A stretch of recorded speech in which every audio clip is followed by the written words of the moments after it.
Alright, selamat siang semuanya. Thank you sudah masuk ke channel kami. Hari ini saya mendapatkan sebuah pertanyaan yang cukup menarik ya. Meskipun sangat simpel kelihatannya, tapi jawabannya bisa panjang. Pertanyaan ini dari seorang subscriber di channel ini, dan kemudian dia menanya dengan memberikan komen di video saya yang lalu. Pertanyaannya simpel aja.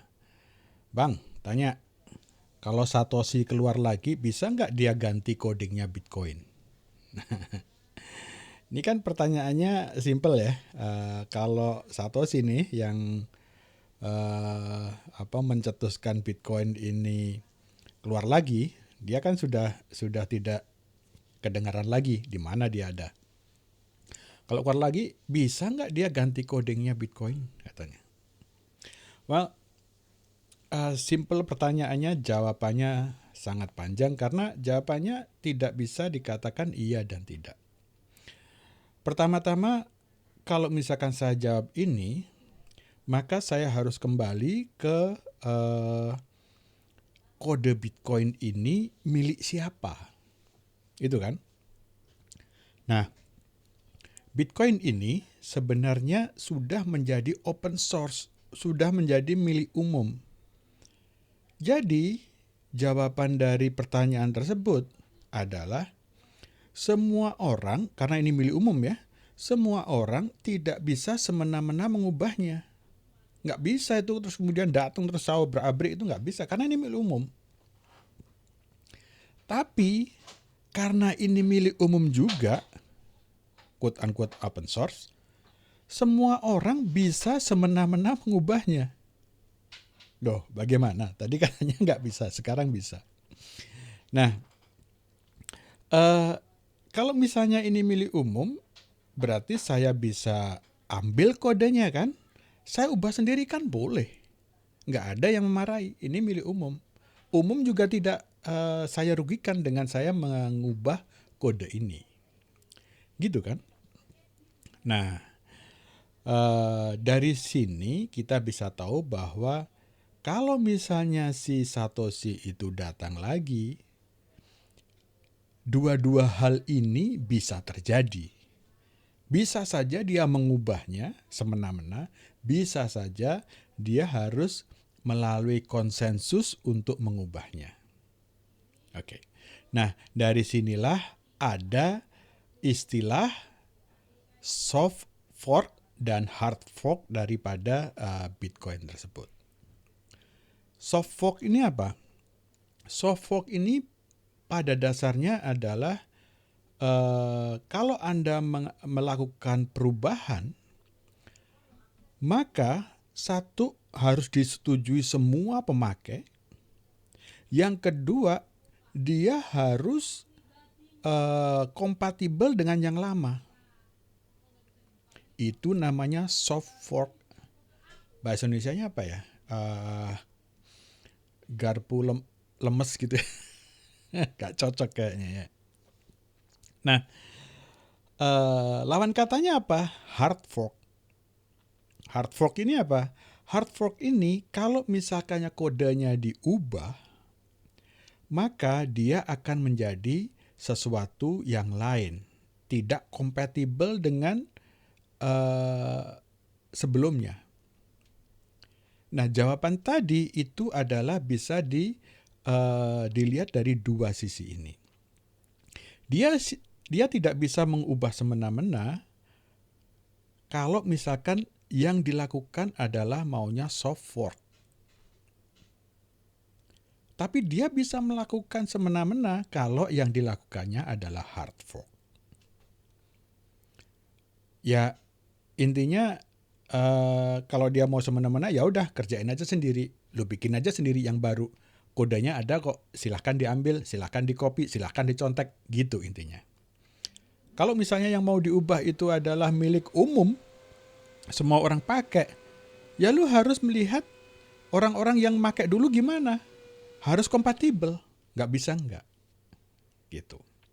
Nah, saya ingin memberikan satu gambaran atau skema gimana sih bedanya hard fork dan soft fork ini skemanya. Jadi kalau misalnya katakanlah Bitcoin ya, ini kita bicara cryptocurrency ya, ada namanya original chain. Ini adalah chain dengan kode yang dibikin oleh Satoshi zaman dulu ya, kira-kira 12-13 tahun yang lalu. Nah, ini adalah kode-kode original. Nggak ada perubahan apapun. Katakanlah dalam perjalanan waktunya ada orang namanya fake Satoshi ya. Terus kemudian dia mikir, oh ini kan karena gua fake Satoshi, gua bisa dong ubah gitu. Bisa. Pada blockchain yang ketiga dalam gambar ini, skema ini ya, dia melakukan hard fork. Ini kode-kode saya kok, saya ambil aja kodenya, saya ubah sedikit, saya tambahin ini itu. Dia nggak peduli orang lain. Makanya di situ ada namanya hard fork. Begitu hard fork terjadi, maka chain yang lama dan chain yang baru itu dua-duanya jalan. Yang original chain-nya nggak masalah, lo bikin sendiri aja. Namanya koin B, terserah. Oke. Yang koin A tetap jalan.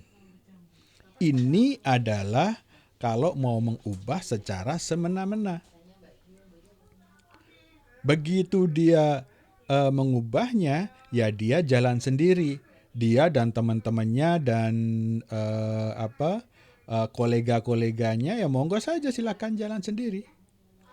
Tapi yang original chain itu tetap berjalan sendiri. Namanya koin A, tetap koin A.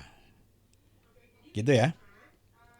Nah, nggak perlu konsensus. Kalau hard fork itu nggak perlu konsensus. Oke. Nah, kalau soft fork, ini dia nggak bisa semena-mena. Dia harus mencari konsensus, majority konsensus. Misalnya nih ya, saya mau mengubah code supaya lebih cepat, gitu misalnya. Pada saat original chain, pada saat blockchain ketiga, saya mau nambahin code ini bisa membuat koin ini menjadi lebih kencang. Ketika dia akan melakukan soft fork, maka dia harus meminta konsensus. Orang-orang yang memakai, orang-orang yang sedang melakukan mining, orang-orang yang bikin node, tanyain semua. Mau nggak nih ada perubahan ini? Oke. Ketika konsensus itu dicapai, maka kode itu baru diimplementasikan. Ketika kode itu diimplementasikan, koinnya tidak berubah menjadi koin B, tetap koin A, karena yang lama masih bisa dipakai, bisa kompatibel. Hanya saja yang lama tidak secepat yang baru gitu. Nah, maka di sini ketika soft fork ini dilakukan, maka yang original itu mati pelan-pelan. Mati pelan-pelan, kok mati pelan-pelan gimana? Tidak langsung berubah, tidak langsung mati saat itu, tapi kan namanya orang mau pindah, mau upgrade itu kan nggak bisa semuanya 100%. Mereka pelan-pelan berubah, mereka pelan-pelan mengubah code-nya jadi lama-lama mati. Tetap dua-duanya koin A, tetap kompatibel. Begitu semuanya sudah pindah ke upgrade node, maka fork-nya itu sudah berjalan. Soft fork-nya sudah berhasil.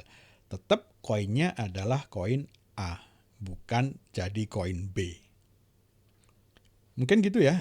Saya coba untuk jelasinnya saya akan berikan satu contoh ya. Contohnya inilah, kita bicara katakanlah si fake Satoshi itu ya. Fake Satoshi itu saya mau bikin Bitcoin supaya bisa lebih gede kapasitasnya. Kayak ginilah, Anda punya mobil lah ya. Mobil Anda misalnya sedan. Anda pakai nih pada tahun tertentu, blockchain tahun kedua misalnya, Anda punya anak lagi nih misalnya. Nah, kalau hard fork, maka Anda ganti mobil. Mobil yang lama Anda, mungkin Anda jual atau tetap Anda miliki, karena pengen punya yang kapasitasnya lebih gede, Anda beli mobil lagi, mobilnya ganti. Jadi sekarang ada mobil A dan mobil B. Begitu juga dengan Bitcoin Bcash. Bitcoin pada saat itu di hard fork menjadi Bitcoin Cash. Bitcoin Cash itu kalau nggak salah si Roger Ver ya. Jadi dia merasa bahwa kapasitas untuk kapasitas untuk menerima transaksi Bitcoin ini terlalu kecil, 1 mega itu terlalu kecil. Dia mau menambahkan lebih dari 1 mega. Ketika dia mau menambahkan itu, kodenya berubah, maka sudah tidak kompatibel lagi dengan sebelumnya. Tidak kompatibel lagi dengan yang lama. Jadilah dia membuat namanya Bitcoin Cash. Atau Bitcash lah intinya. Nah, Bitcash ini jalan sendiri. Bitcoin juga jalan sendiri. Jadi dua-duanya masih ada. Dua-duanya Anda bisa pakai. Dua-duanya Anda bisa beli, Anda bisa jual juga. Nah, pada saat dulu Bitcoin Cash keluar, pada saat blok kedua ini misalnya, yang lama-lama, yang pemilik Bitcoin lama itu dikasih semua Bitcoin Cash dengan komposisi 1:1. Artinya kalau Anda dulunya punya 1000 Bitcoin, maka Anda akan ditambahkan Bitcoin Cash sebanyak 1000 koin juga. Tapi ke depannya Bitcoin Cash dan Bitcoin biasa itu sudah tidak kompatibel. Seperti juga mobil Anda tadi. Mobil Anda jadi 2 gitu.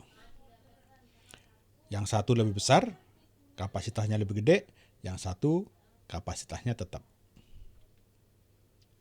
Jelas ya? Nah, kalau mengambil analogi mobil tadi, kalau bicara soft fork, mobil Anda tetap satu. Gimana caranya supaya kapasitasnya bertambah? Misalnya nih ya, Anda semuanya diet gitu. Jadi berat badannya nggak ada yang lebih dari 60 kilo, jadi lebih lapang gitu. Mobilnya tetap satu, tapi kapasitasnya nambah karena kita menjadi lebih kurus. Kira-kira begitu ya. Oke, untuk soft fork itu lebih rumit sebenarnya. Karena kita memerlukan konsensus. Hard fork tadi gampang, Anda lakuin sendiri bisa. Soft fork itu lebih rumit seperti tadi, 90% dari elemen yang pemakai atau node di sini harus setuju. Kalau 90% tidak mencapai 90% yang setuju, maka perubahan kode tadi tidak bisa dilakukan. Tidak hanya perubahan kode tadi saja, tapi juga harus kompatibel. Itu ya. Contohnya soft fork apa sih yang di Bitcoin gitu ya. Nah ini saya punya contoh yaitu Taproot Implementation. Jadi kodenya si Bitcoin ini kan dari dulu tetap ya. Terus kemudian seperti tadi kita bilang di Taproot ini ternyata ada masalah nih di kode yang lama. Bukan masalah sih, tapi secara privacy orang bisa lihat dia itu kalau misalkan transfer ke seseorang, itu lewat mana aja. Saya mau transfer ke si F gitu. Tapi bisa kelihatan dari saya ke F itu lewat si B, si C, si D, si E, baru ke si F. Nah itu privasinya kelihatan nggak ada privacy di situ. Kalau ada apa-apa nih antara transaksi saya dengan si F, katakanlah itu duit panas gitu, si B kena, si C kena, si E kena, kan gitu. Padahal dia nggak tahu apa-apa, cuman channel saja gitu. Nah, dengan Taproot ini, transaksinya itu jadi dihilangkan itu semuanya, atau tidak kelihatan lagi semuanya. Saya transfer ke si B, si C, si D, si E, itu nggak kelihatan. Yang kelihatan adalah transaksi antara saya, si A, dengan si F. Dan itu membuat transaksi atau membuat data di transaksi tersebut menjadi lebih kecil. Kalau tadi ada loginya mobil, sekarang jadi lebih kurus nih. Dengan lebih kurus-kurus, maka orangnya atau kapasitasnya, meskipun mobilnya sama, meskipun sama-sama 1 mega, dia bisa kapasitasnya bisa menampung lebih banyak transaksi. Oke. Nah, di sini ada dua hal nih. Taproot nih bagusnya ada dua sekali dayung 2 pulau terlampaui ini. Satu adalah dia mengecilkan transaksi, mengecilkan data transaksi maksudnya. Yang kedua adalah memberikan privacy yang lebih. Bagus dong. Masa nggak mau gitu kan? Nah, tapi meskipun bagus, intensinya bagus, ininya kemauannya ada, nggak bisa langsung semena-mena. Ini yang pakai banyak ini. Nah, gimana caranya? Maka dibikinlah ada yang namanya konsensus. Caranya konsensus bagaimana? Seperti ini. Jadi, pada saat kita mau mengimplementasikan Taproot, kita kasih tahu ke semua orang, semua node, semua pemakai. Hey, dalam 2 minggu atau 2016 blok, lu harus sudah ngasih tahu kita, lu mau implementasi apa enggak. Supaya kita bisa tahu berapa persen yang mau implementasi, berapa persen yang enggak. Nah, pada saat mulai dicanangkan, ya ini kan bloknya terus jalan ya. Blok 1, blok 2, sampai dengan blok 1000 mungkin ya. Baru seminggu gitu misalnya. Orang-orang sudah mulai bikin ini, hijau merah gitu. Merah itu berarti belum signaling, non-signaling block. Kalau Anda nggak setuju, ya udah, nggak usah ngapa-ngapain juga nggak apa-apa. Nggak perlu ngapa-ngapain. Ya, nggak perlu bilang no gitu, nggak. Pokoknya non-signaling artinya Anda belum setuju. Bukan berarti nggak setuju ya, belum setuju bisa. Nah, pada saat tertentu di sini Anda bisa lihat nomor 90% di sini. Ini adalah base-nya. Ini adalah angka yang harus dilewati. Kalau angka 90% ini tidak dilewati, gagal ini Taproot. Sekarang Taproot belum bisa diimplement karena baru berapa ini? 21% yang mengatakan setuju. Tapi dengan berjalannya waktu, akhirnya terjadilah seperti ini. Pas akhir dari blok atau 2 minggu itu, ternyata yang flagging bahwa mereka setuju atau voting mereka setuju itu ada 94,1%. Jadi Taproot bisa diimplementasikan. Pertanyaannya adalah, kalau Taproot yang bisa diimplementasikan yang nggak signaling gimana? Masa mereka harus mati? Masa mereka harus berhenti? Nggak juga. seperti tadi saya bilang, hal kedua yang harus dipikirkan adalah compatibility antara yang lama dan yang baru. Artinya yang merah-merah tetap bisa jalan, compatible kok gitu. Tapi semakin lama orang juga semakin malas pakai yang merah. Kenapa? Ya ngapain? Dia lebih kapasitasnya lebih kecil, terus kemudian kalau lewat dia semua transaksi bisa kebaca. Nah, makin lama ya seperti tadi, tidak langsung mati, makin lama makin sedikit dan semuanya nanti akan masuk atau pindah ke prosedur yang baru. Alright, so itu aja mungkin yang bisa saya sampaikan ya.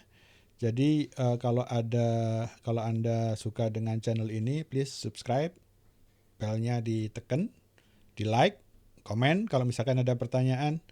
Kira-kira kalau ada teman yang membutuhkan konten ini ya di-share aja. Kalau bisa di-share di sosial media ya teman-teman semuanya. Thank you very much and I'll see you next time. Cheers.